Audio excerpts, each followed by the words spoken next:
Hello, I'm Harrison from the Human Services team. This is a presentation from the Macon County Continuum of Care on the point in time and housing inventory count for 2021. The point in time and housing inventory counts are yearly counts that are required by the Department of Housing and Urban Development to track homelessness in each county. The Department of Housing and Urban Development did not require us to do the count this year because of COVID. Although we can't be certain, we believe the numbers for this year's count were significantly impacted because of the pandemic. Despite the count not being required this year, we chose to continue with the count because of its importance in guiding both our own local understanding of homelessness in our community, as well as our efforts in reducing it. This year, the count took place from 8 a.m. on January 28th to 8 a.m. on January 29th. Volunteers were stationed inside of 8 key sites throughout Decatur, where they surveyed individuals. The amount of individuals coming into these buildings may have been lowered because of COVID. Volunteers also canvassed from 8 a.m. on the 28th to 5 p.m. in specified quadrants throughout Macon County. And now, Joycelyn is going to introduce the team behind this year's count. Hello, I'm Joycelyn, one of the Human Service Fellows. Our project team consists of 5 research fellows: Harrison Atkins, Joycelyn Van Antwerp, Anna Hooker, Amanda Noser, and Clarence Velasco. We will be presenting the data to you today. Our advisors are Mary Garrison and RJ Podesky. The Dove-Homeward bound representatives are Ashley Garner and Darsonya Switzer, and Fred Spanis is our consultant. Next, Anna will discuss the homelessness data in Macon County. Hi, my name is Anna Hooker, and I'm one of the IT fellows. So here we are looking at homeless individuals in Macon County from 2013 to 2021. We can see that this year there are 83 homeless individuals. Not only is this number significantly lower than last year, but it's the lowest it's been since 2013. While we are uncertain the definite reasons for this decrease, we can suggest that COVID had a big influence on these numbers. Throughout the pandemic, there were bills passed that provided financial support for individuals. One factor could be the rent protection bill passed during the pandemic. This meant that individuals who are unable to pay their due rent would not be evicted. This had been extended multiple times since the pandemic, and it has recently been extended to March 27th. We can also foresee it being extended again. Another factor could be the stimulus checks. 2 stimulus checks have already been issued because of the pandemic, and the 3rd one just got passed. These checks have not only provided financial support for individuals, but also additional support for families who have dependents. Out of these 83 homeless individuals, 37% were unsheltered as compared to only 17% last year. This 37% of unsheltered individuals is an all-time high.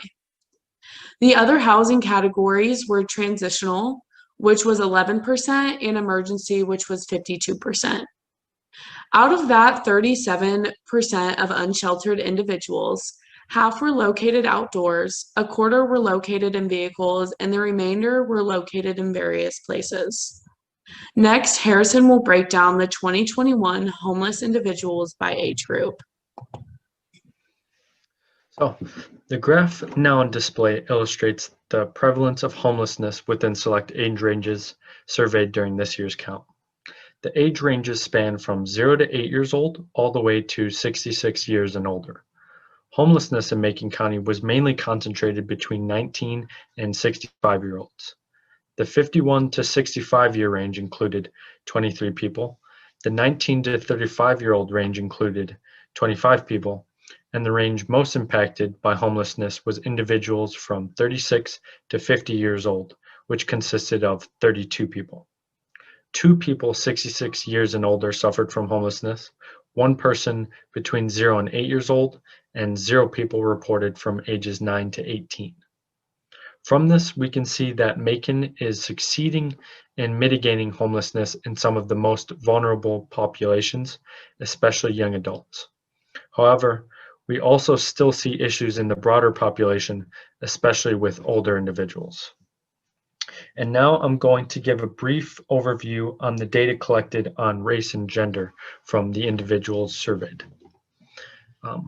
In terms of race, of the 83 surveyed, 68.7% were Caucasian, 30.1% were African American, and the remaining percentage identified as multiple races. This data continues a trend beginning in 2019, where the majority race facing homelessness flipped.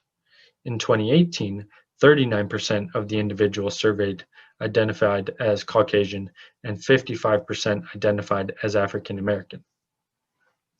And in terms of the gender data collected, 27.7% of the 83 surveyed were female, where 72.3% were males. And now Joycelyn is going to talk about the self-identified conditions reported in the surveys. This graph shows the distribution of conditions from this year's count. It is important to note that these are self-reported conditions, and an individual does not need to meet any requirements to report they have a condition. This year, mental illness was reported the most often, with 31 individuals reporting to have a mental illness. This number is up from 28 in 2020. Physical disability was the second most reported condition, with 17 individuals. This number is down from 20 in 2020. Substance use disorder has decreased since 2020, from 27 to 12. It is also important to note that 39 out of the 83 surveys had reported having a condition, 18 of which reported having 2 or more conditions. HIV and AIDS is not reported on this graph, as no one indicated living with HIV/AIDS. According to HUD's national data on homelessness, in 2015, 25% of individuals had reported a serious mental illness, and 45% had reported having a mental illness of some kind. Our data mimic this trend of mental illness being the highest reported condition. This is not surprising, as homelessness can be a traumatic event which exacerbates mental illnesses and is related to higher reported accounts of psychiatric distress and substance use. Next, Clarence will discuss the trends in chronic homelessness. Hi, I'm Clarence, one of the IT fellows.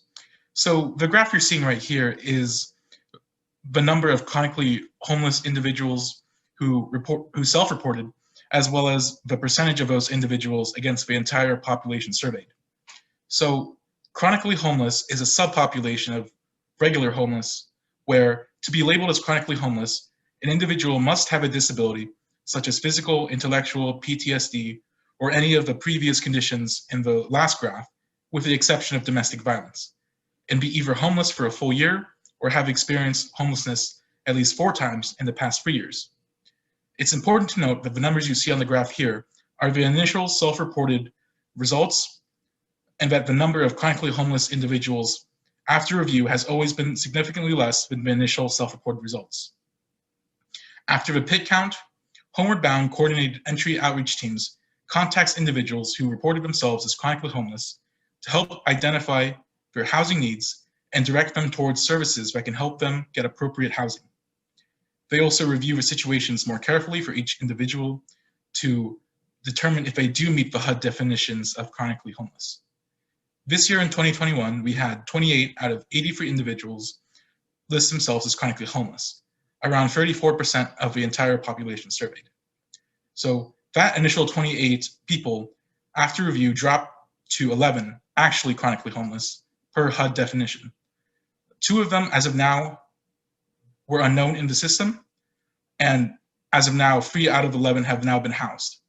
Of the remaining 8 who were chronically homeless, 4 are in transitional housing and 4 are in shelters. So for the chronically homeless individuals by housing type, around 50% were in shelters, around 40% were unsheltered, and around 11% were in transitional housing.